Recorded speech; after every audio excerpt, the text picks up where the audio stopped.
ایک مرتبہ ابلیس حضرت موسیٰ علیہ السلام سے ملا اور کہنے لگا، اے موسیٰ علیہ السلام، اللہ تعالیٰ نے تم کو اپنی رسالت کے لیے برگزیدہ فرمایا ہے اور تم سے ہم کلام ہوا ہے۔ میں بھی خدا کی مخلوق میں شامل ہوں اور مجھ سے گناہ سرزد ہو گیا۔ اب میں توبہ کرنا چاہتا ہوں۔ آپ میرے پروردگار عزوجل کے پاس میری سفارش کریں۔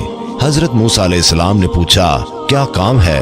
شیطان نے کہا کہ ہم تو اب مردود اور ملعون ہو چکے ہیں، اب تو ہماری نجات کا کوئی راستہ نظر نہیں آ رہا ہے۔ آپ اللہ تعالیٰ سے ہمارے لیے سفارش فرما دیں کہ ہمارے لیے بھی توبہ کا کوئی راستہ مل جائے اور نجات کی کوئی صورت نکل آئے۔ حضرت موسیٰ علیہ السلام نے فرمایا کہ بہت اچھا۔ جب حضرت موسیٰ علیہ السلام کوہ طور پہنچے، وہاں پر اللہ تعالیٰ سے ہم کلامی ہوئی، لیکن اس دوران شیطان کی بات پہنچانا بھول گئے۔ جب واپس چلنے لگے تو خود اللہ تعالیٰ نے یاد دلاتے ہوئے فرمایا، تمہیں کسی نے کوئی پیغام دیا تھا؟ حضرت موسیٰ علیہ السلام نے کہا کہ ہاں یا اللہ، میں بھول گیا۔ راستے میں مجھے ابلیس ملا تھا اور بڑی پریشانی کا اظہار کر رہا تھا اور یہ التجا کر رہا تھا کہ ہمارے لیے بھی نجات کا کوئی راستہ نکل آئے۔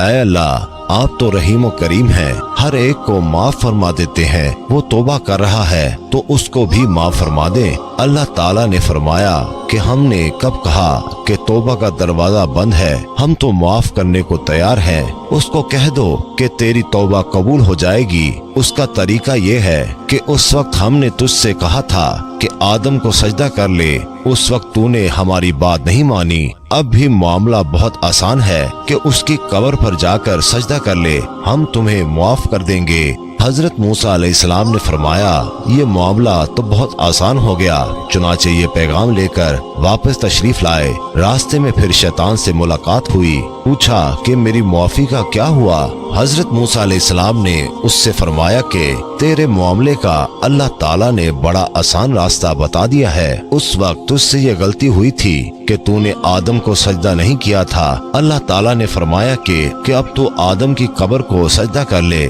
تو تیرا گناہ معاف ہو جائے گا۔ جواب میں شیطان نے فوراً کہا کہ واہ بھائی، میں نے زندہ کو سجدہ نہیں کیا کہ اب مردے کو کیسے سجدہ کر لوں اور اس کی قبر کو کیسے سجدہ کر لوں؟ یہ مجھ سے نہیں ہو سکتا۔ یہ جواب اس لیے دیا کہ عقل الٹی ہو گئی تھی۔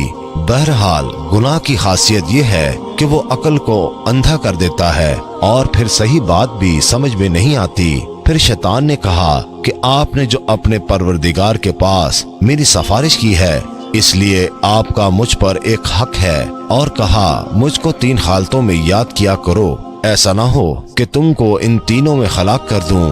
ایک تو غصے کے وقت مجھ کو یاد کیا کرو، کیونکہ میرا وسوسہ تمہارے دل میں ہے اور میری آنکھ تمہاری آنکھ میں ہے اور میں تمہاری رگوں میں خون کی طرح دوڑتا پھرتا ہوں۔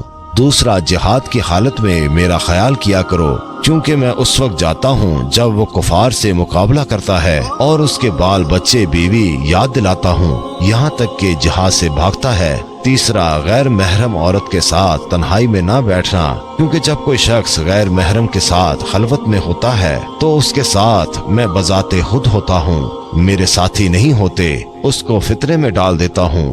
اللہ تعالیٰ سے دعا ہے اللہ تعالیٰ ہمیں شیطان کے فتنے سے محفوظ فرمائے۔ آمین ثم آمین۔